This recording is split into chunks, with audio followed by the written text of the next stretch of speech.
Bismillahirrahmanirrahim. Assalamualaikum warahmatullahi wabarakatuh. Innal hamdalillah nahmaduhu ta'ala wa nasta'inuhu wa nastaghfiruh wa na'udzu billahi min shururi anfusina wa sayyiati a'malina. May yahdihillahu fala mudilla lahu wa may yudlil fala hadiya lahu. Asyhadu an la ilaha illallah wahdahu la syarika lah wa asyhadu anna Muhammadan abduhu wa rasuluh. Yaqulu Allah jalla wa ala ya ayyuhalladzina amanu taqullaha haqqa tuqatih wa la tamutunna illa wa antum muslimun.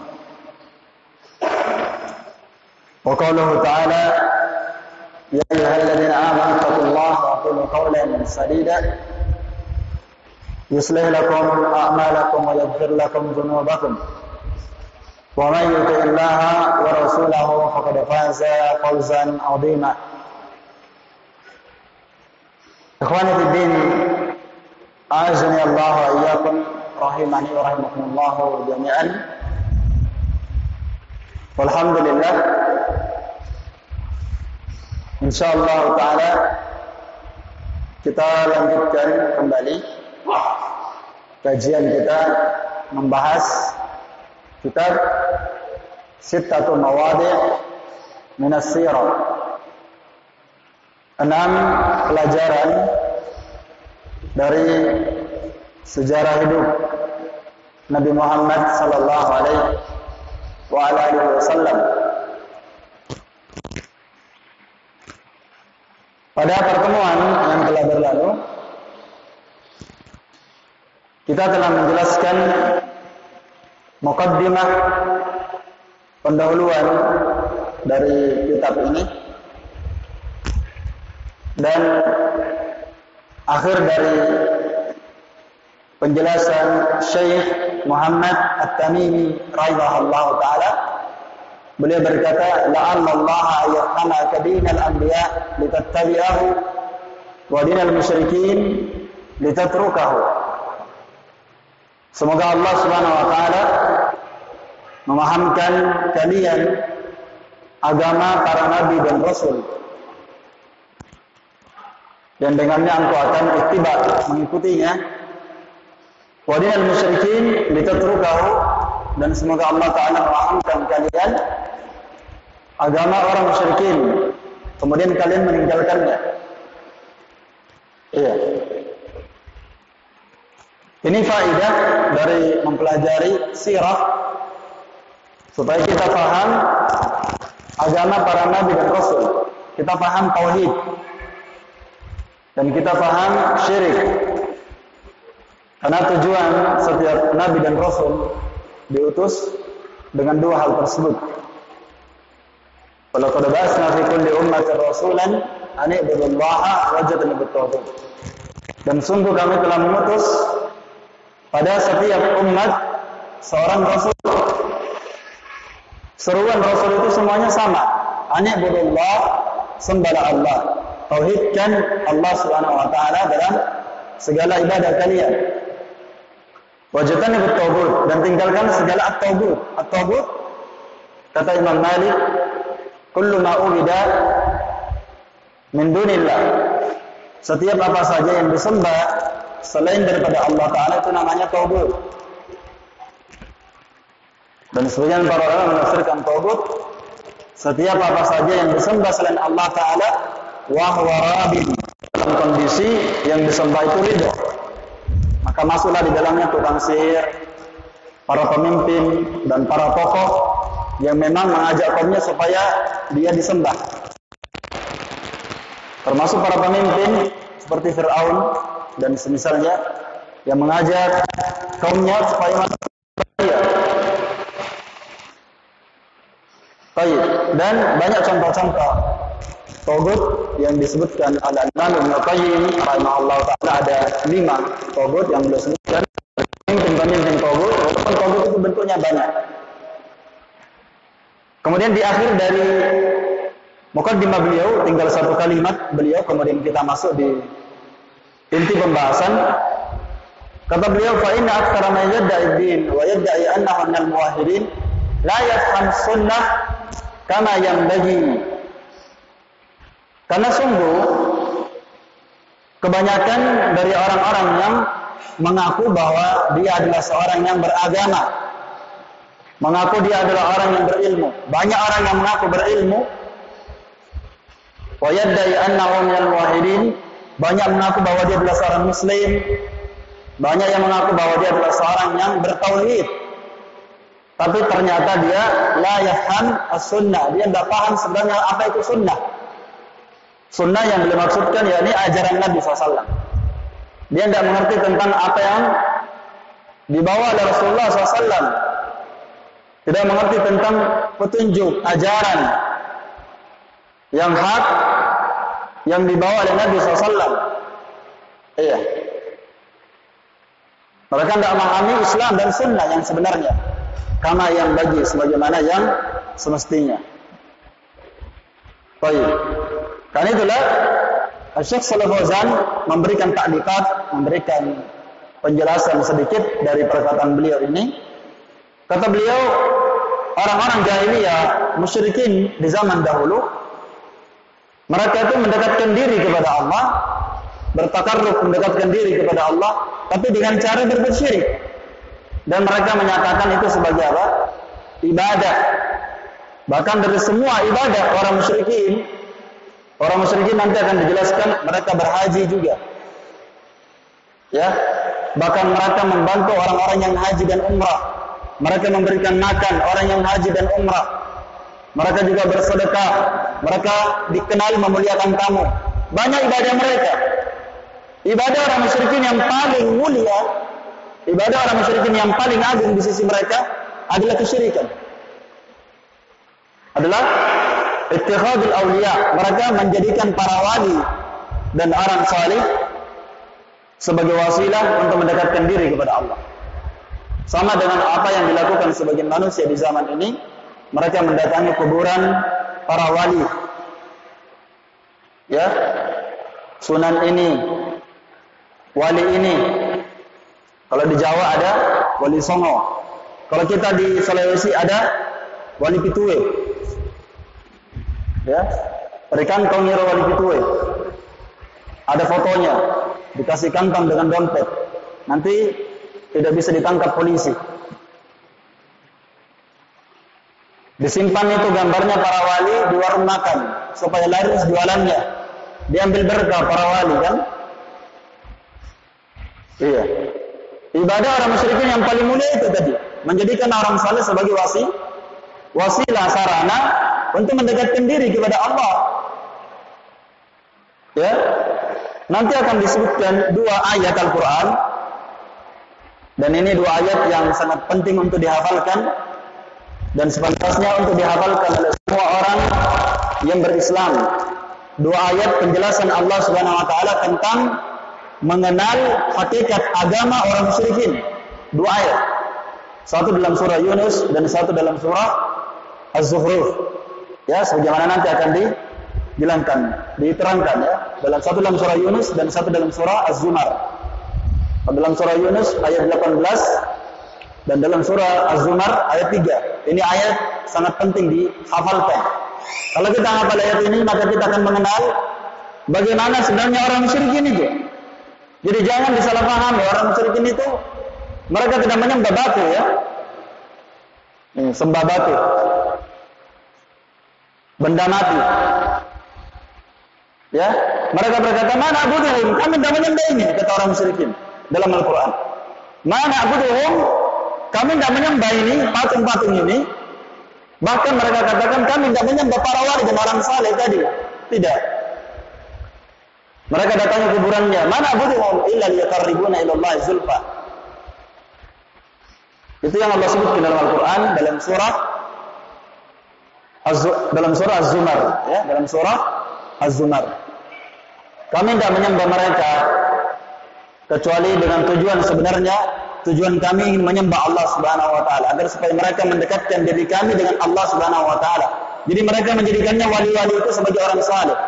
Itu pun orang musyrikin nanti di kitab Al-Qawaidul Arba'ah Nah, di situ di bab terakhir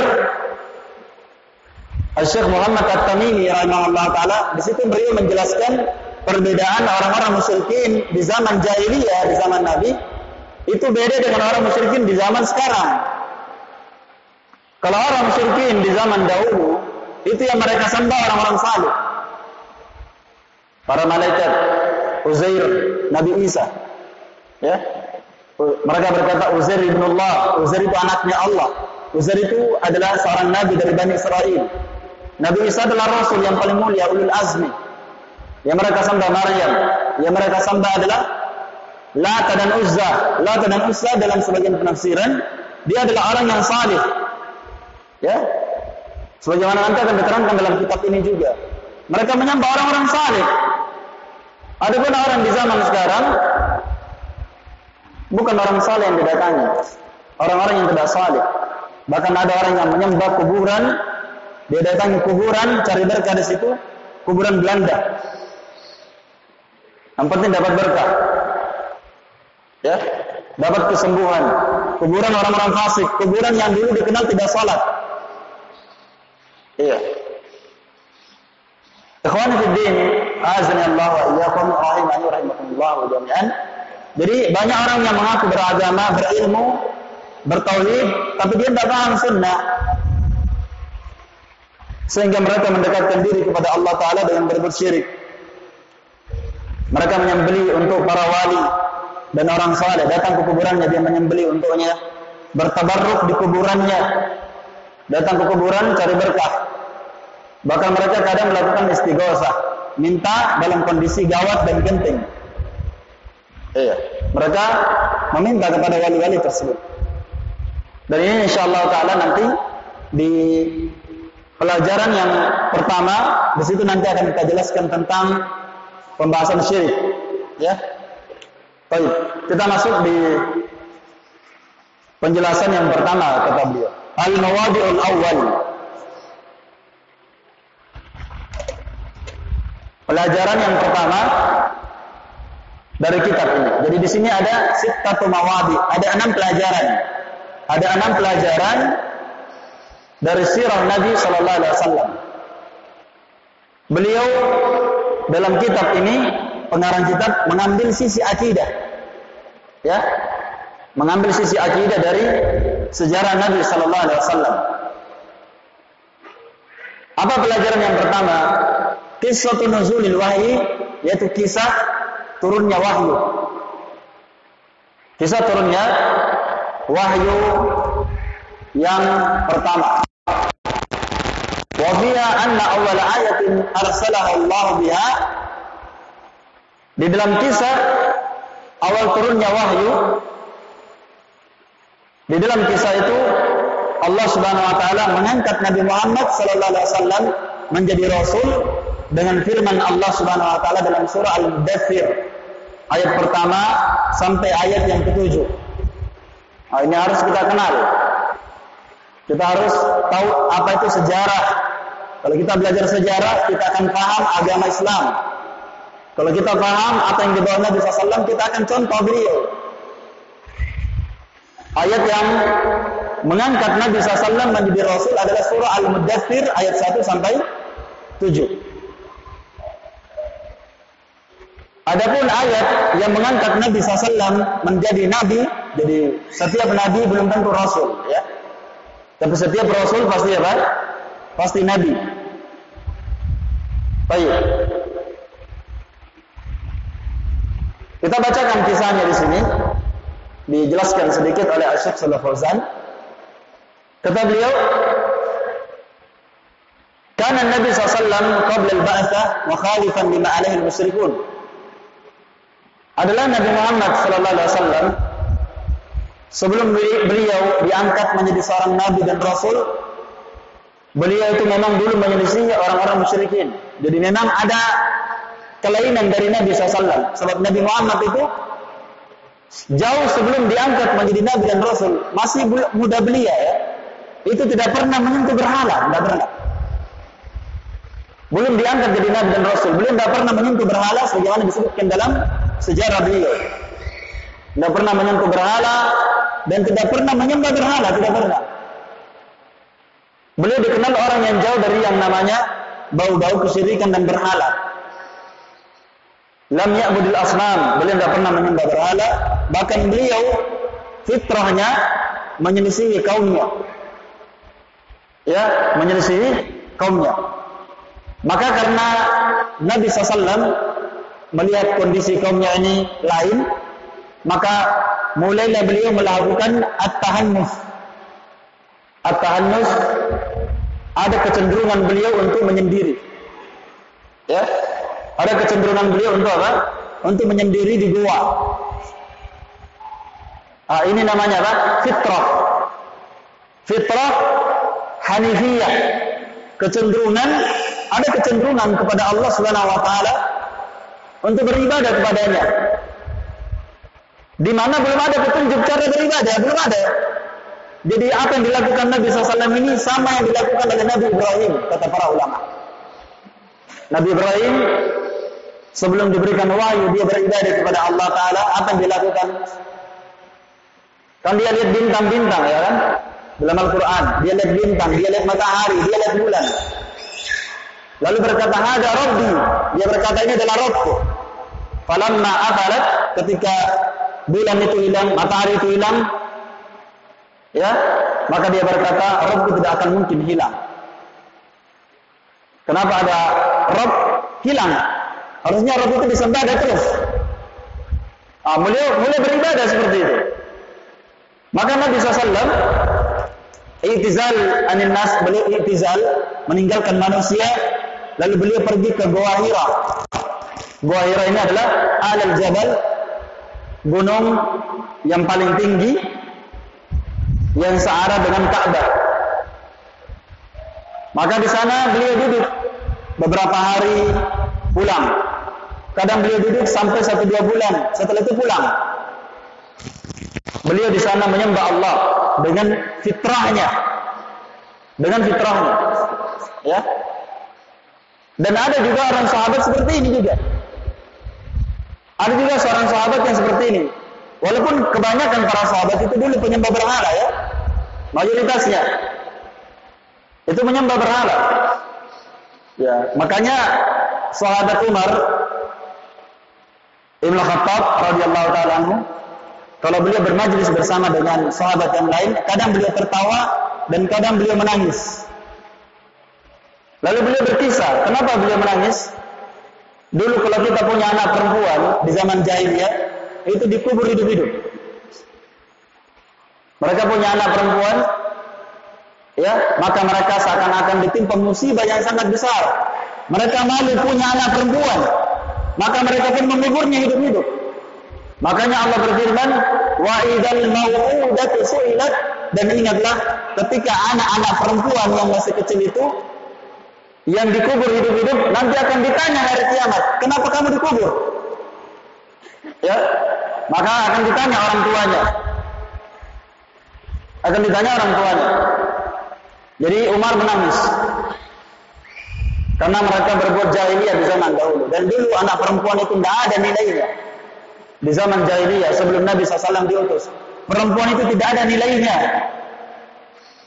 Ya, nanti setelah datang Islam, Allah Ta'ala memuliakan para wanita. Dimuliakan dia sebagai ibu, dihormati, dimuliakan, diagungkan sebagai ibu. Mau dia sebagai istri, juga Nabi SAW memuliakannya, menyebut beberapa hadis tentang kemuliaan wanita sebagai istri. Dia sebagai anak juga dimuliakan sebagai anak, dikasih warisan, macam-macam, dikasih kemuliaan dan kelebihan para wanita dalam Quran dan Sunnah. Dimuliakan, mereka diperintahkan menjaga kehormatannya, tapi sekarang ini para wanita mereka justru tidak menjaga kehormatannya. Iya kan? Mereka dimuliakan dalam Islam, dimuliakan, diagungkan, dijaga, dihormati, tapi mereka sendiri yang membuka auratnya. Mereka yang membuka aibnya sendiri. Maka sebagian besar di antara mereka berbuat fasik, berbuat maksiat. Ini perempuan, padahal dia muslimah.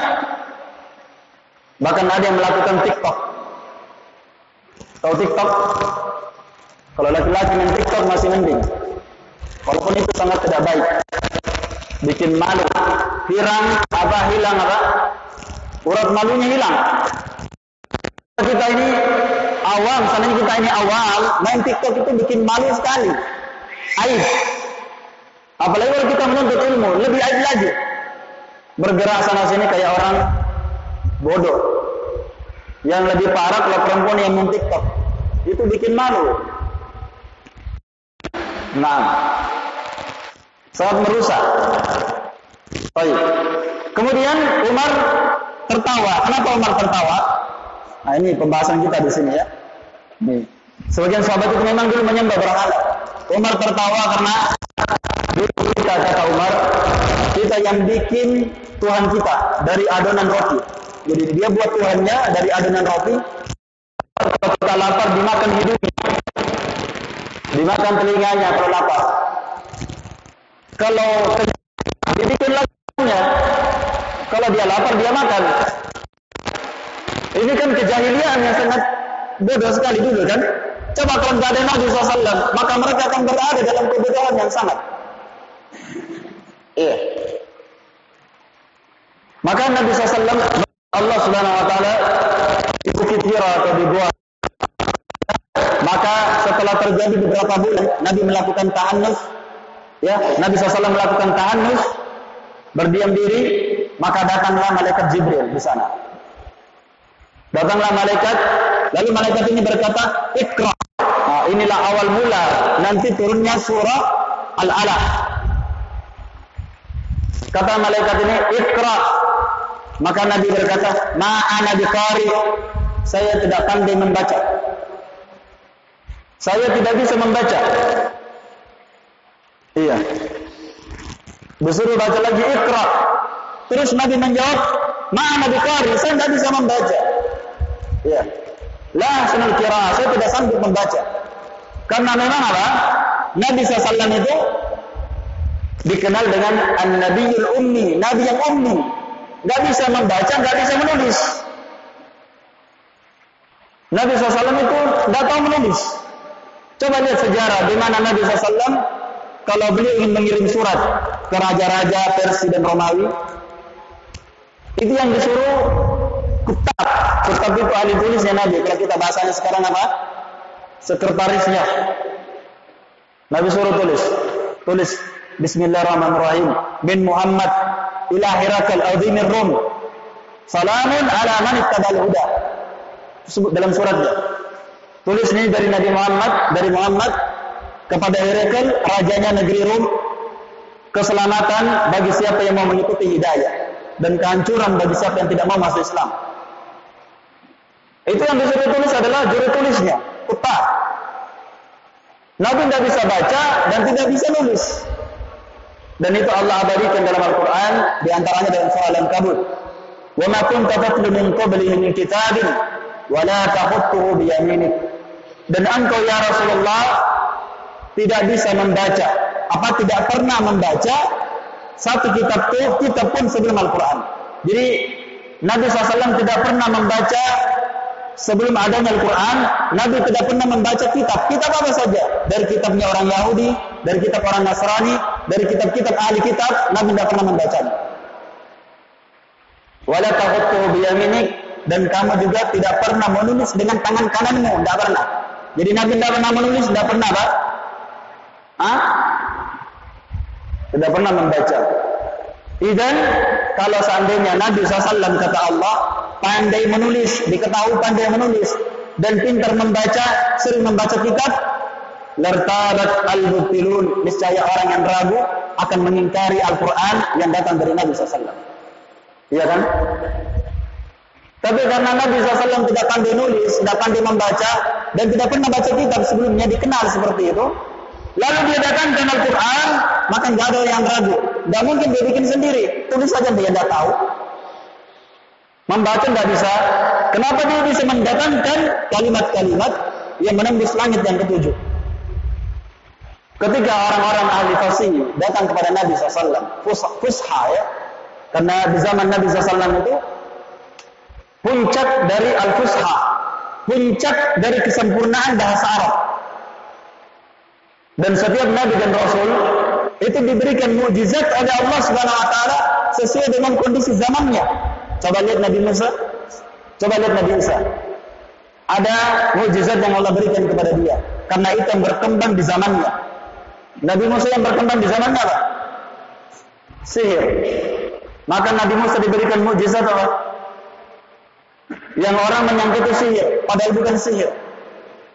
Diberikan dia tongkat, kemudian tangannya kalau dia masukkan ke dalam pakaiannya, maka tangannya akan keluar bersinar, bersih. Bukan sihir, mukjizat. Nabi Musa melemparkan tongkatnya menjadi ular betulan, bukan ular sihir. Maka ketika tukang sihir Fir'aun melemparkan tongkat mereka dan berubah menjadi ular, fastarhabuhum, membuat Nabi Musa dan orang yang ada di sekitarnya jadi kaget. Nabi Musa saja lihat itu ular. Nabi Musa lihat itu ular, orang Salih melihatnya ular, padahal bukan ular, tali yang berjalan. Dan itu Allah sebutkan sebagai sihir takhyili, sihir khayalan.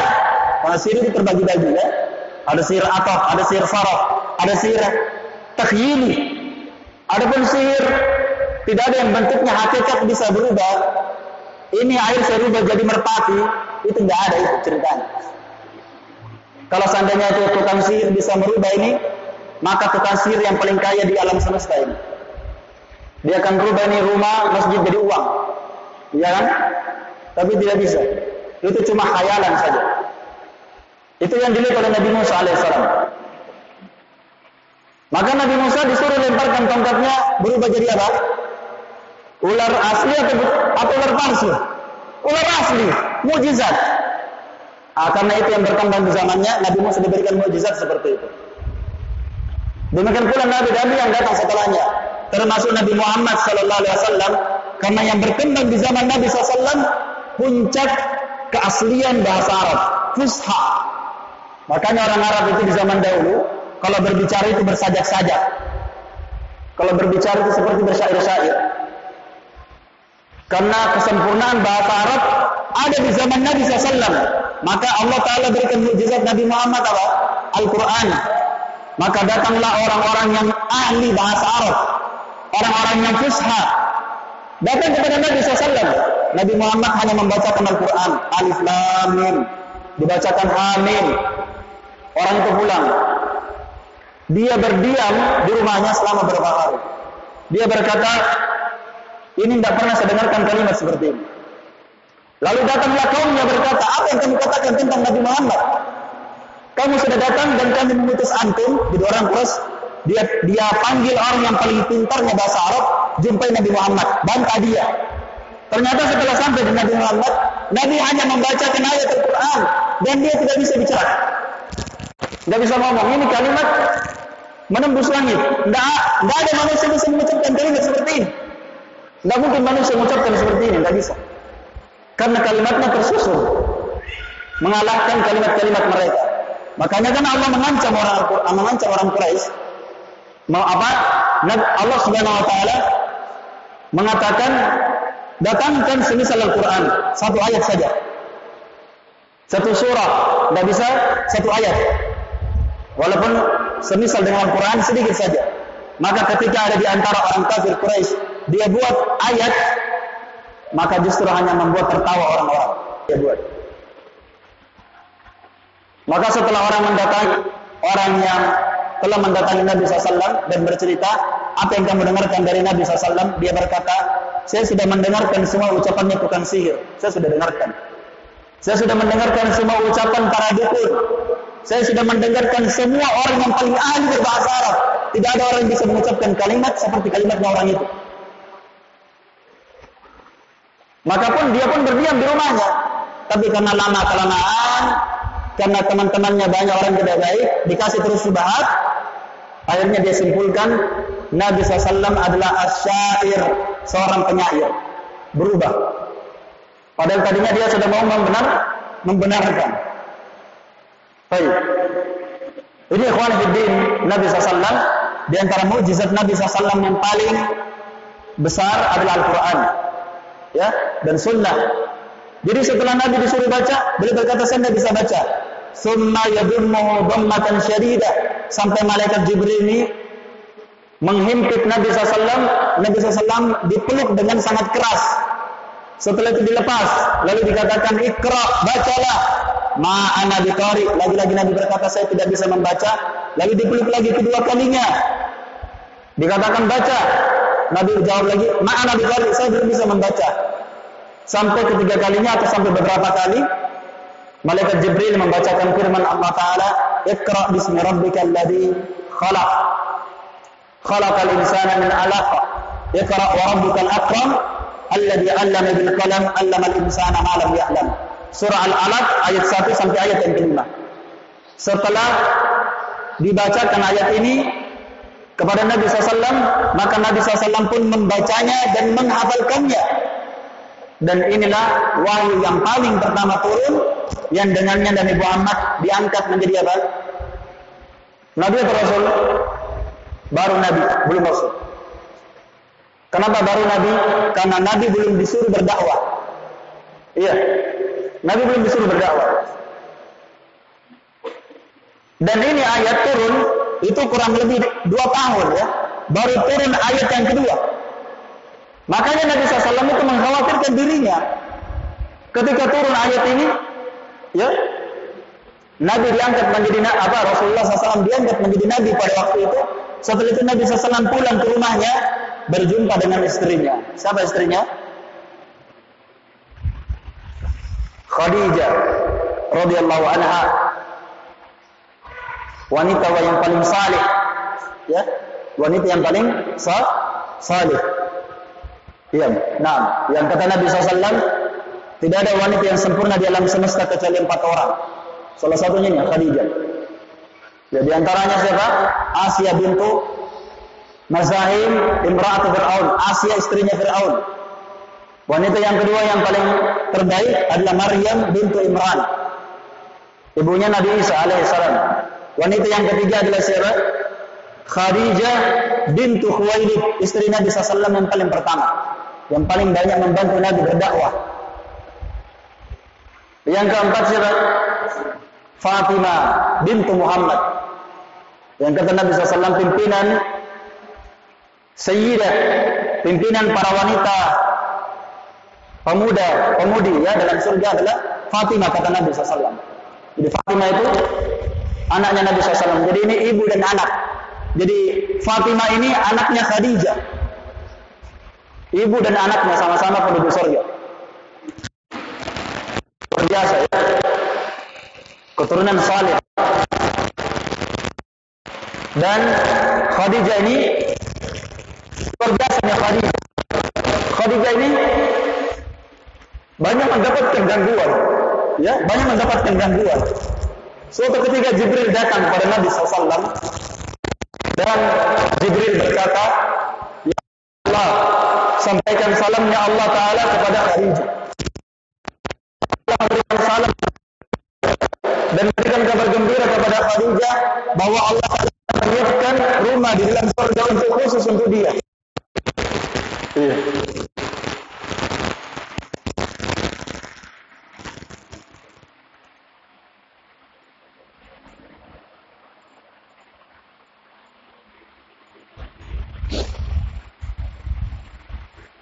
Kenapa malaikat Jibril datang kepada Nabi SAW dan memberikan kabar gembira untuk Khadijah? Karena Khadijah ini termasuk wanita yang paling banyak mendapatkan gangguan, ya. Karena Nabi SAW itu badannya sangat berat. Demikianlah orang kalau berdakwah di jalan Allah, ya. Nabi mendapatkan gangguan yang sangat berat, mulai semenjak kecil sampai diangkat jadi Nabi dan Rasul. Kemudian Khadijah mendampingi Nabi SAW mendapatkan gangguan yang sangat berat sekali, mendapatkan cemoohan dan celaan. Tapi Khadijah ini adalah seorang yang kaya raya, dengan kekayaannya dia membantu Nabi SAW. Inilah wanita yang salihah terhadap suaminya. Maka kata Jibril sampaikan kepada Khadijah bahwa Allah memberikan salam kepada dia dan Allah menyiapkan untuknya rumah dan istana dalam surga yang di dalamnya, kata Jibril, dia tidak akan mendengarkan lagi celaan dan cemoohan. Dia tidak akan mendengarkan lagi ucapan-ucapan yang tidak baik. Karena kita di dunia ini, ikhwan fillah, tidak ada di antara kita yang selamat dari celaan dan cercaan. Tidak ada. Sampai Imam Syafi'i berkata, siapa orang di dunia ini yang ingin selamat dari celaan manusia, maka dia adalah orang gila, kata beliau. Orang gila. Karena enggak ada manusia yang selamat dari celaan. Sampai Syekh Mukbil rahimahullah taala juga berkata, sesungguhnya Allah Subhanahu wa taala yang menciptakan alam semesta ini dicela juga oleh manusia yang dicipta. Ada orang mencela Allah taala, padahal Allah menciptakan dia. Bahkan manusia mencela Nabi SAW. Kalau Allah taala dan Rasulnya dicela, apalagi kita ini sebagai manusia biasa. Baik. Ikhwani fid din, azmi Allah wa iyyakum rahimani rahimakumullah jami'an. Nabi SAW melihat kengerian yang sangat, dan beliau sangat takut sampai beliau berkata kepada istrinya, laqad khasyitu ala nafsi, sungguh aku sangat mengkhawatirkan diriku, kata Nabi SAW. Apa jawaban Khadijah? Ketika Nabi SAW mengkhawatirkan dirinya akan binasa, sangat takut, sampai Nabi itu gemetar Nabi SAW. Beliau gemetar badannya karena sangat takut melihat Jibril. Ya, maka Khadijah berkata, "Kalla wallahi la yukhzika Allah abadan." Tidak demi Allah, Allah tidak akan mungkin menyanyiakan engkau ya Rasulullah. Tidak mungkin Allah Ta'ala menghinakan Anda, tidak mungkin. Kenapa? Innaka latasilur rahim. Engkau itu biasa menyambung tali silaturahim. Nabi dikenal sebagai seorang yang senantiasa menyambung silaturahim. Kemudian selalu memuliakan tamunya. Wa tahammal al-kamal, wa tahammal al-kala. Beliau senantiasa membantu orang yang membutuhkan. Bahkan orang-orang yang kekurangan, Nabi selalu membantu kekurangan orang. Khadijah menyambut semua Nabi SAW, ya, sehingga Nabi SAW menjadi tenang. Khadijah menyebutkan sifat-sifat terpuji dari Nabi SAW sehingga Nabi SAW menjadi tenang dan tentram. Dan inilah awal kali, ya, Nabi SAW mendapatkan pertolongan dan disabarkan dari segala kesedihan dan duka cita yang beliau dapatkan. Iya. Dan dengan Al-Quran itu ketika turun itu berat. Sampai Allah berfirman, Inna sanulqi alaika qawlan tsaqila. Sungguh kami akan menurunkan kepada engkau ya Rasulullah ucapan-ucapan yang sangat berat.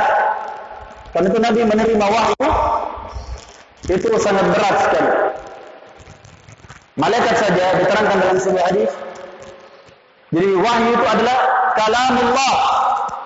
Kalamullah diterangkan dalam hadis yang panjang bahwa malaikat apabila Allah Subhanahu wa taala berfirman, maka mereka akan mendengarkan kalamullah seperti suara yang sangat keras sekali sehingga menyebabkan semua malaikat itu pingsan.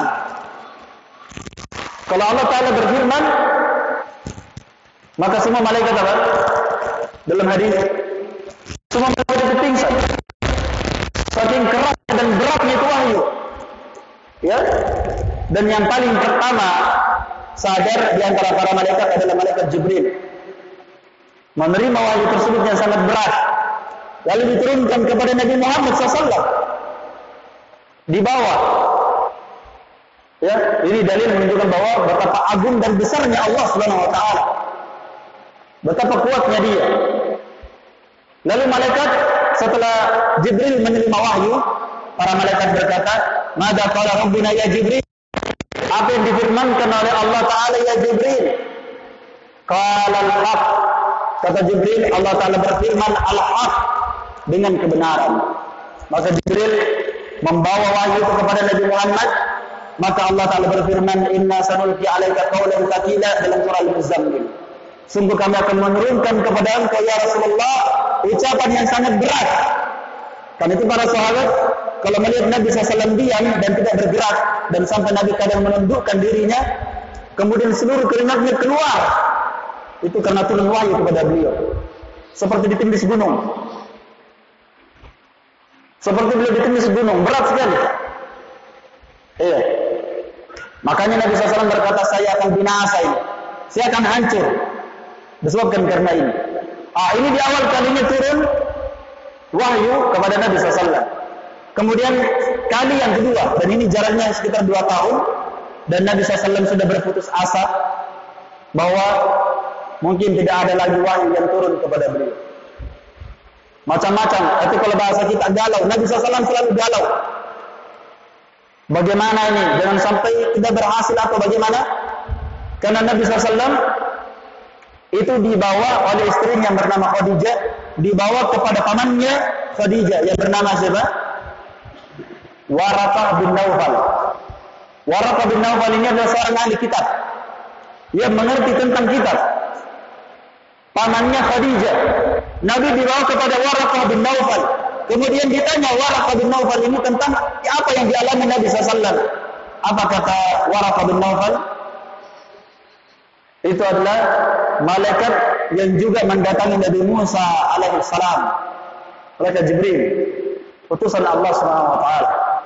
Malaikat yang paling mulia di sisi Allah. Maka ketika datang malaikat Jibril yang kedua dan Nabi SAW melihat Jibril menutupi langit, maka Nabi SAW kaget, lari pulang ke rumahnya, lalu beliau berkata, "Dafiruni, dafiruni." Selimuti saya, selimuti saya. Nabi gemetar. Ketika Nabi SAW berselimut, bersembunyi, ya. Nabi kaget melihat Jibril. Lalu Jibril datang kepada dia membacakan firman Allah Taala, "Ya ayyuhal muddatsir, wahai kamu yang berselimut." Nabi Muhammad, "Qum fa'anzir," bangkit berdiri, pergi berdakwah. Nabi sudah disuruh apa? Berdakwah. Fa'anzir, berikan peringatan. Peringatan apa? Dakwai kaum yang berbuat syirik. Ya. Dakwai kaum yang berbuat kesyirikan. Qum fa'anzir wa rabbaka fakabbir, dan besarkanlah Allah Subhanahu wa taala. Wa thiyabaka fatahhir, dan pakaianmu sucikanlah dari segala noda kesyirikan. Bersihkan. Warrujaza fahjur. Ar-rujaz adalah berhala. Fahjur yakni watruk, tinggalkan berhala, tinggalkan semua bentuk-bentuk kesyirikan dan berhala.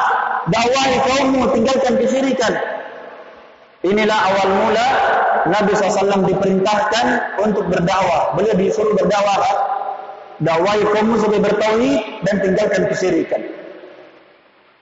Dengan surah inilah Al-Mudaththir, ayat pertama sampai ayat yang kelima atau ayat yang ketujuh, ya, ayat kelima sampai ayat yang ketujuh. Inilah awal mula Nabi Muhammad diangkat menjadi apa? Diangkat menjadi Rasul. Kita harus tahu sejarah. Nabi diangkat menjadi Nabi dengan surah Al-Alaq, Iqra 1 sampai 5. Kemudian Nabi SAW diangkat menjadi Rasul dengan surah Al-Mudaththir ayat 1 sampai ayat 7. Baik.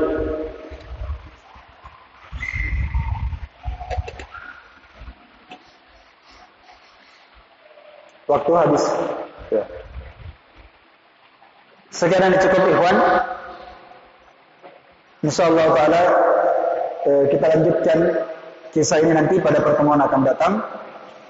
Semoga Allah Subhanahu wa taala memberikan manfaat untuk semuanya. Innahu waliyyul qadri alaih. Subhanakallahumma wa bihamdik, asyhadu an la ilaha illa anta, astaghfiruka wa atubu ilaik. Walhamdulillahi rabbil alamin. Fadl barakallahu fikum.